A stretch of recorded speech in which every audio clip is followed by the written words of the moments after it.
everybody. I'm Tom DeLay. I've been a resident of Sherman Oaks for 33 years. I live near the Galleria with my husband, who's in the back, Ken, over in the corner. And we live right down the street from the Calvins, if you know them.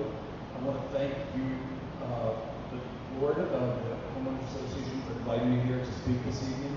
I'm glad you asked the question, Matt, about how long people have been around, because I have this fear that people are going to be looking at what I say and be like, no, wait, I remember something different. If that's the case, I want to find out after the meeting.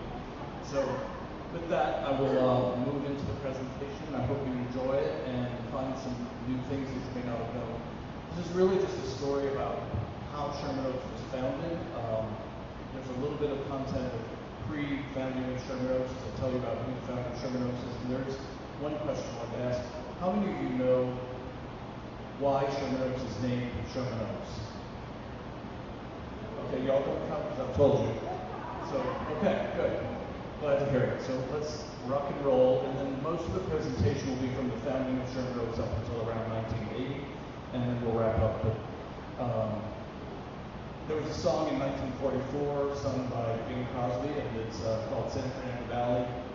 It's not specific to Sherman Oaks, but it's a cute little song. I encourage you to look it up someday and listen to it. It's kind of funny. It just talks about moving to California and going to the San Fernando Valley and how amazing it is. Prior to modern day Sherman Oaks and going back to the mid-1700s, the valley, if you will, was founded by Father Juan Crespi, if you're familiar with Crespi High School, and Gaspar, I forget his last name, de Portola, and they came over on a mission and saw all the oak trees everywhere, and they named it the Valley of the Oaks, Valley de la Encina. So Encina is really about the oaks, it's a specific type of oak tree. Over the next couple hundred years, it became a farming community, and California became a state. In 1874, the tunnel, 1873, the tunnel at the Sepulveda Pass was built, and you can see at the bottom right all the people going through on horses and so forth. It was a very exciting, opening, changing day for getting to the valley. There was a big drought in 1892 to 1904, sounds familiar, and through that, the water board for Los Angeles City and Mr. Mulholland worked to get water from the Owens Valley to Los Angeles. And there were a group of people, developers, who knew that this water was coming. Some of them were on the water board with Mr. Mulholland, and they formed a company that we'll talk about in a few minutes. But one of those people was General Moses Hazeltine Sherman, hence Sherman Oaks.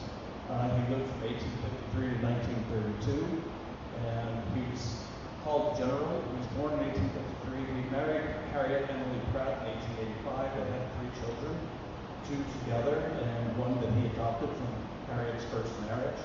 And he passed away. He moved to Los Angeles in 1890. He was originally from the East Coast, and he died in 1932, 78 years of age. This is the Sherman family. Moses Hazeltine, which you might recognize the name of Hazeltine from the avenue, named after her. Lucille, which there's a document you'll see where you won't be able to see it, but Lucille, he tried to name the street Lucille, but there was already a Lucy Street in Los Angeles, so he was unable to do that here in Sherman Oaks. His son Robert and his wife Harriet. So from the time he got to Los Angeles in 1890, Mr. Sherman was a very active man in developing the community. He was a land speculator, a developer. He helped build the electric railways that came from downtown out into North Hollywood. They were red cable cars, and that's why the red line is the red line today. It's tied to that history, I believe. He was on the board of water commissioners. He also founded the town of Sherman, which is now today called West Hollywood, if any of you have heard of that. So he founded Sherman. Later, it was renamed West Hollywood after Hollywood and Hollywood Land became so popular, which he had a hand in as well. Make a note of the sign, we all know it. There's more to come on that.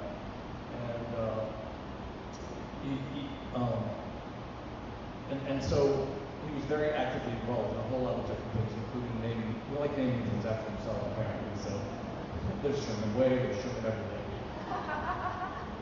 In 1909, knowing that the water was coming, a group of people, Harry Chandler, Harrison Otis, Hobart Whitley, Isaac Van Nuys, James Langston, and Moses Sherman bought 47,500 acres in the southeast end of the San Fernando Valley, really from about Universal City over to, I want to say, Reseda-ish type area. You'll see a map in a minute.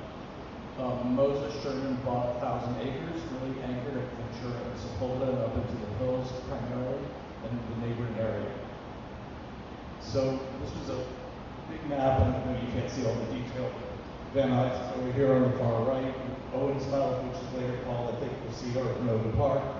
You can see some of it, not a part of the subdivision, but this was what they bought and started developing it. Mr. Van Nuys started developing Van Nuys about 10 or more years before Sherman developed Sherman Oaks because he was having health issues, and so he started selling his property back around 1910, whereas Mr. Sherman held on to his land alone. So here in 1923 and 1924, before Sherman Oaks was founded, you can see Mr. Sherman standing next to Mr. Mulholland as they were building Mulholland Road and opening the valley up. And this is the founding of Sherman Oaks. This document marks our official history and beginning. It's a document from Bundy and Albright, which was a developing company that Mr. Sherman was selling his land to for them to develop.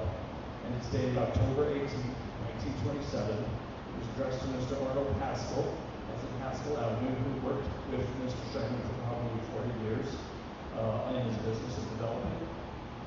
And in the first paragraph, they talk about the first time we see a reference to the name Sherman Oaks. They were selling 1 acre parcels for $780. And down at the bottom, there's talk of not being able to name a street in Lucy because it's already in existence in LA. So this is where we documented the official founding of Sherman Oaks, and we're about 97 years along our way from that point right now. In March of 1928, this aerial picture was taken of the Sherman Oaks area, and this hill on the left is really where the 405 freeway is running through the Sepulveda Pass at this point. And you can't see it, but you're going to see it in a future slide. There's a sign on the hill that says Sherman Oaks, just like Hollywood Land had Hollywood Land. There was a Sherman Oaks sign. It's right above Sherman Oaks Circle. How many of you know where Sherman Oaks Circle is? Okay. You'll see slides coming up. Right here. So Sherman Oaks Circle, there's a Sherman Oaks Avenue, which is just east of the 405 off of Ventura Boulevard, and it has a circle in it, and the vision that Mr. Sherman had was for this to become the Valley's City Hall. And we found this rendering in 1929. It was done in 1929 to get that Mr. Van Nuys area got the City Hall because they started developing sooner, and somehow that didn't ever materialize. But there was a master plan was to have this Valley City Hall sit in that circle that has houses in it to this day. The first house built in Sherman Oaks, the original Sherman Oaks, before we expanded what the definition of Sherman Oaks was in that first 1,000 acres, was completed in 1929. It was owned by the Pettit family. They were ranchers who did a lot of ranching in the Encino area. It's on Sherman Oaks Avenue, just above where the circle is, or to the north of the circle. And it's still there to this day. From there, we'll fast forward to around 1940. This is Sherman Oaks Circle, top left, you can see it. And nothing really much is there, but in 13 years since Sherman sold his land, they got streets put in, and they started to do some developing. The first house has gone in, and here you can see, I hope, the sign on the side of the hill that says Sherman Oaks. Nobody has been able to find where that sign went. It might have come down in the construction of the 405. We're not really sure. There's still more research to be done. And I'd be curious to know if any of you ever saw it. I have a picture of it by any chance, but I had only seen the picture from 1928 myself. I found that about 8 years ago. This picture I found maybe 3 weeks ago by somebody who posted it on Instagram. And we got into a conversation about it, and he was speculating why the sign was there and when it went up. And I had the information that had been around since 1928, so it's kind of cool to uncover more information. So to promote the sale of the parcels, they created a brochure called Sherman Woods brochure. That was for the whole area near the circle and all the houses that are there off of Valley Vista, all the way up to those of you who know Firmament Street.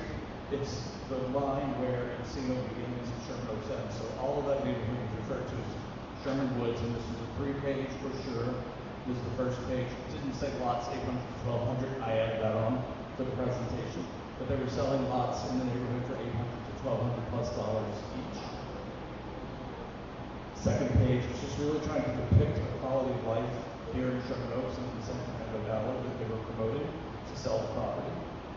And then there was a brochure, you can see the map, you can see, I hope, the circle in the center of it. Up here is Ventura Boulevard, and down here is where the very first house was built in 1929.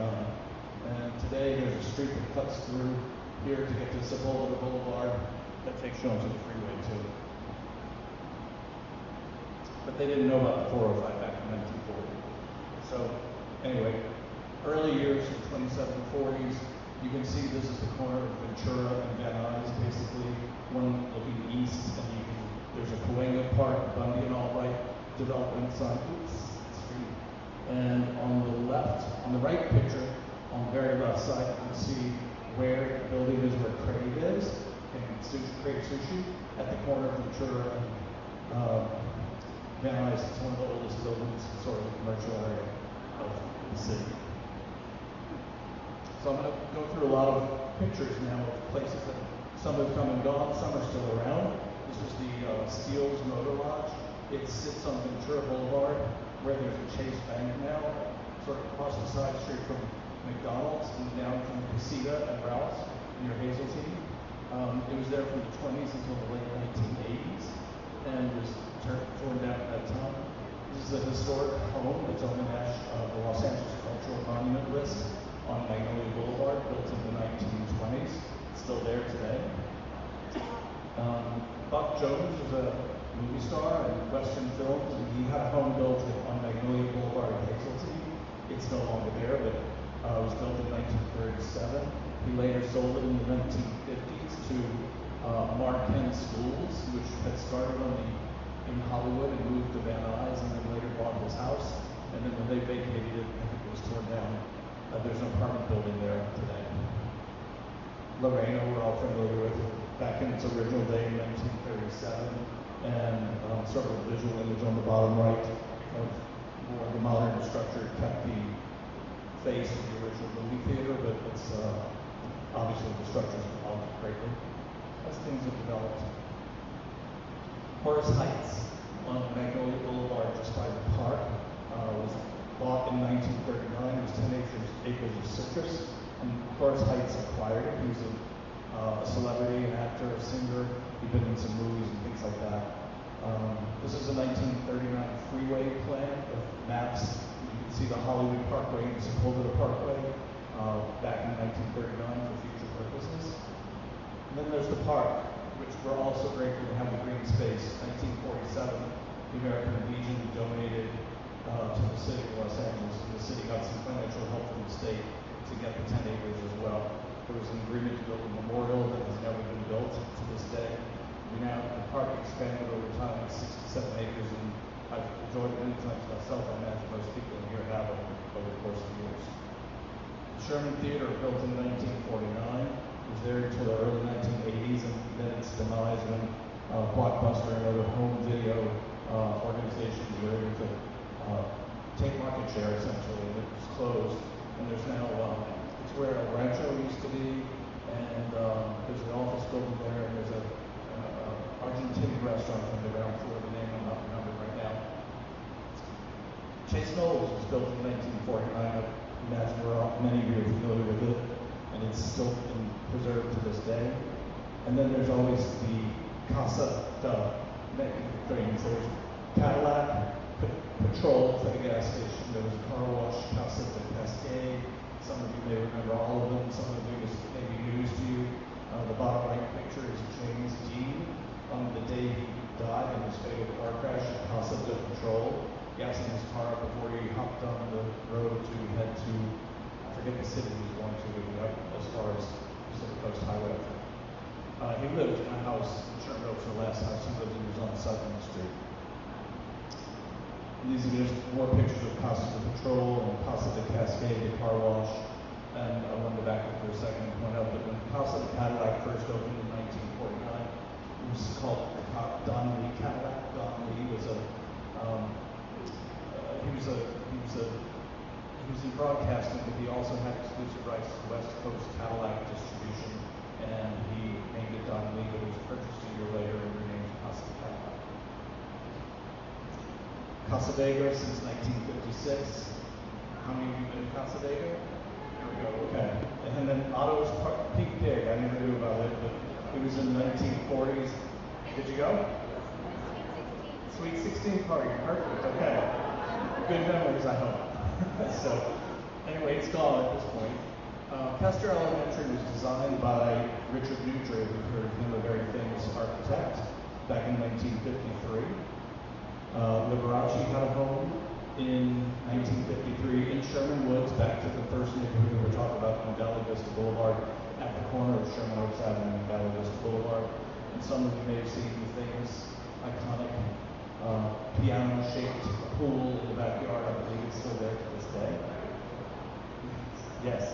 And so next we'll go to the McKinley Home for Boys, built in 1927. It's along Riverside Drive. You can see in the later picture that Riverside Drive is on one side, Ventura Freeway is on the other. And there's Hazeltine Avenue. For those of you who are thinking what's there today, I can tell you, it's Fashion Square. So it got torn down. Fashion Square was built in 1962 as an open-air mall. And we'll keep going. So then development of freeways. The freeways came in the early 60s, the 405. The 101 came in 1960. And all rail cars are used. The red line just went off to a junkyard as scrap. And I'm not sure where they went since. We have the hospital and the library. The library built in 1962. Extensively renovated in 2003. The hospital came in 1969. The Sunkist building, more iconic architecture from the early 70s. And finally, the Galleria. I want to keep on time doing that. The Galleria in 1980. If you all remember the interior, it was quite something different in its day. Part of some great music from Moon Zappa and a lot of other things. So, we're nearing our 100-year anniversary here in Sherman Oaks, and I'm still building more information, and I'd love to continue doing so. And for those of you who've been here a long time, we have pictures, family pictures, evenings out at different places, old iconic places, any stories that have been historic, you can feel free to contact me. My information is there. And I want to thank everybody who took the time here. I thought I was going first, so my next slide's a little inaccurate, but I want to thank everybody for taking the time to be here and to listen through this. I hope you enjoyed it. And remember to be with me.